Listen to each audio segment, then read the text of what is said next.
চিকিৎসা দেওয়ার শেষে হয়তো বিল যেটাই হোক, ওনারা হয়তো কিছু ধরা দিয়ে বলে যে মঙ্গলবার দিন দেবনি। সেই মঙ্গলবার বছরকে বছর যায় আর আসে না। আমার আব্বা একজন মসজিদের মুয়াজ্জিন ছিলেন। তখন তো এই রাস্তায় পানি উঠতো। উনি দেখা যায় যে ফজরে আজান দিতে গেছে, একটা লুঙ্গি পইরা গেছে, যা ওইটা খুলে ভিজা গেছে, আর একটা লুঙ্গি পইরা সেই ফজরে যা আজান দিছে। উনি এভাবে 5 ওয়াক্ত ওই মসজিদে যা আজান দিতেন। মসজিদে যে উনি বেতন নেওয়া, সে ক্যাপাসিটি করে তা না। উনি দক্ষিণপাড়া মসজিদে বিনা বেতনে মুয়াজ্জিন ছিলেন। রাত বিরাত আমার মনে করেন রুগী আসে আমার বাড়িতে দেখতে। হ্যাঁ, তখন অনেক রাত, একটা দুইটা নেই, যখন খুশি তখন। হয় রুগী হয়তো বলতেছে, ভাই আমার মায়ের এই সমস্যা, একটু আসেন। আমি হয়তো রাত 2টা হলে আমি বলছি যে আপনারা একটু আগে আসেন। দেখা যায় আমার বাড়ি পৌঁছানোর আগে আমি রেডি হয়ে বের হয়ে পড়ছি। চিকিৎসার বাইরে সাহায্য করে হয়তো আমরা জমি টমি রাখি, জমির কাজ করি, কৃষি কাজ করি। আমরা ওই জমি রাখতে গেলে সই করার লাগে, ট্যাম্প কিনা। তো আমরা তো লেখাপড়া জানি না, সাত্তার ভাইয়ের কাছে নিয়ে যাই, উনি ট্যাম্প টুম সই করে দেয়। আরো দু একজন দোকানে বসে থাকে, উনি সাহায্য সই সই রেখে সাক্ষী রেখে। এরকম আমি তো 3টা করাইছি, শাক দিয়ে ট্যাম্প করাইছি। আবার এমন ওষুধপাতি যা লাগে, ধর আমি বাহি বরকা খুব একটা আনি না, তারপরে 2টা 4টা যাই আনি, চালি না করে না, দিয়ে দেয় সাথে সাথেই। দেখা যায় রুগীর লোক যখন আমার বাড়িতে আসে ডাকার জন্য যে বাড়িতে যাওয়া লাগবে, তখন আমি নিজেকে বুঝি যে এই লোক তো অন্য কারো বাড়িতে যায় নাই, তাহলে আমার বাড়িতে আসছে। আমার দায়িত্ব জ্ঞান থেকেই আমি যতটুকু সম্ভব বাড়িতে একটা দুইটা নেই, আমি রোগীর বাড়িতে ছুটে যাই। হ্যাঁ, আমি যা কোনো আত্মীয় বাড়িতে দুই একদিন থাকবো, তা আমি থাকতে পারি না। আমি সাধারণত অবসর, বেকার অবসর, মানে জীবনেরই অবসর সময় আমি ওনার দোকানে যাই, একটু সময় কাটাই, সময় দেই, কথাবার্তা বলি, ভালো হয় লাগে। আর আমি দেখি যে ওনার প্রতি খেয়াল করে দেখি, অনেক অসহায় মানুষ আসলে ওনার সাহায্য পায়, এইটুকুই আমি দেখি। আবার যদি কেউ পরামর্শের জন্য আসে, তারপরে উনি ভালো পরামর্শ দেওয়ার জন্য চেষ্টা করে। উগ্র এবং দেশে কোনো ক্ষতি হবে বা কোনো মানুষের ক্ষতি হবে এরকম পরামর্শ অন্তত উনি দেন না, এটা আমার জানা মতো। তিনি যেহেতু তার ফ্যাক্টরিতে ওষুধ তৈরি হয় না, তাকে ওয়াদাবদ্ধ করে দেয় যে আমার টাকাটা আপনি যখনই পারেন দিয়ে দিবেন, কারণ আমাকে তো বাঁচতে হবে। আপনি এখন বেকার পড়ছেন, আপনার উপকারটা করলাম, কিন্তু সারা জীবনের জন্য তার আমি উপকার করতে পারবো না। সেরকম করা যায় 1 জন 2 জন 5 জন, এই গ্রামের সবাইকে তো এরকম করা সম্ভব না। সেই হিসেবে সে মানুষকে যথেষ্ট সাহায্য করে। গ্রামের সব লোকের সাথেই আল্লাহর রহমতে মোটামুটি সম্পর্ক ভালো আছে। Sujan's search for social heroes. আমি ডাক্তার মোহাম্মদ আব্দুল সত্তার। আপনার বয়স কত চলে? আমার 45-46, 2006 সাল। 2006 সাল থেকে আমি ডাক্তারি পেশায় নিয়োজিত আছি। 20 বছর, টানা 20 বছর ধরে টানা আপনি 20 বছর। জি, আমার 1 মেয়ে 2 ছেলে।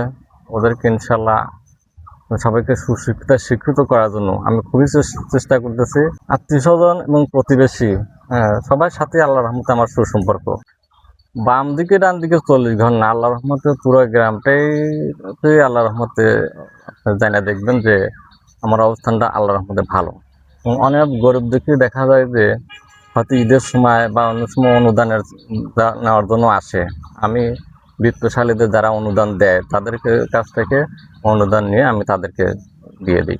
আমি চিকিৎসার ব্যাপারে হয়তো রোগী দেখা যায় রাত 1টা 2টা 3টা নাই, আমি যখন ডাক দিই তখনই যাই। যা আমরা টাকার চিন্তা করি না, আমরা আগে রুগীটা আয়ত্তে আনার চেষ্টা করি। হয়তো পেটের ব্যথায় কাতরাচ্ছে, হয়তো দেখা যাচ্ছে অনেকে ডায়রিয়া কেস, বমিও হচ্ছে, পায়খানাও করতেছে। রুগীর লোকজনে যেখানে মুখে কাপড় দিয়ে সরে যায়, আমরা সেখানে টুল পেরে বসে চিকিৎসা দিয়ে থাকি। চিকিৎসা দেওয়ার শেষে হয়তো বিল যেটাই হোক, ওনারা হয়তো কিছু ধরা দিয়ে বলে যে মঙ্গলবার দিন দেবনি। সেই মঙ্গলবার বছরকে বছর যায় আর আসে না। আচ্ছা, হ্যাঁ, তা আমিও অতটা চাপ দিই না, তারা যখন পারে দেয়, না দেয় না দেয়, এরকম অবস্থা।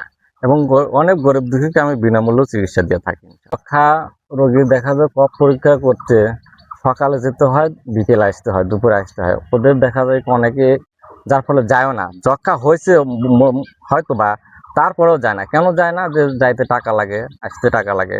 আবার দেখা যায় অনেকের পাইট খরচ, পাইট বেচা বিক্রি হয় না, ওখানেও লস হয়। যার ফলে আমি ব্যবস্থা করছি যে আমার চেম্বারে কপ কালেকশন ক্যাম্পেইন হুম। প্রতি মাসে একবার করে করি। এখানে ওরা কোথাও থেকে স্বাস্থ্যকর্মী এসে ওরা কপ নিয়ে যায়, পরের দিন আবার রেজাল্ট দেয়। একটা বড় ফ্যাক্টর, আমাদের সমাজে অনেক দরিদ্র দেখা যায় যে মেধাবী আছে, কিন্তু দারিদ্রতার অভাব, মানে টাকার অভাবে, দারিদ্রতার কারণে দেখা যায় পড়াশোনা করতে পারে না। আমি অনেকেই এই উপবৃত্তি দেওয়ার জন্য বিভিন্ন স্কুলের শিক্ষকদের সাথেও আলোচনা করে যাতে উপবৃত্তি পায় সে চেষ্টা করি। চিকিৎসা সেবার পাশাপাশি আমাদের গ্রাম অঞ্চলে দেখা যায় যে একজনের জমি আর একজন ভুইতে রাখে, কট রাখে টাকা দিয়ে।